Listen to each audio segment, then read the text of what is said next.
Hello students, the topic is basic economic concepts. Now let us see the inductive and deductive method. Inductive method, it is using particular examples to reach a general conclusion about something. Deductive method is using logic or reason to form a conclusion as opinion about something. Now let us see how deductive methods and inductive methods work. From theory we have to convert it into hypothesis, then to observation, then to confirmation. And an inductive method, it is from observation to pattern to tentative hypothesis and to theory. Now let us see the comparison between deductive and inductive method. It does not give any new knowledge and it gives new knowledge. It is a method of verification. It is a method of discovery. Child gets ready, made information and makes use of it.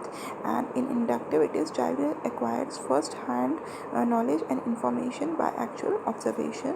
Then in deductive is a quick process and inductive is a slow process. Then deductive is a less scope of activity in it, and in inductive it is a full activity.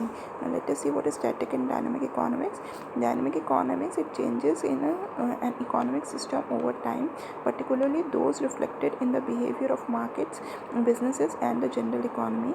Static economics, in economics, static means the studies focus only on a particular period of time. It is similar to taking a photo. When you press the button for a shot, then the photo is just at a particular point of time. In economic, most paper is a static analysis. For instance, we say the market is in equilibrium when demand and supply equate one another, which is graphically represented by the interaction point of demand and supply curve. It is static analysis since we just only see the picture at a point of time. Thank you.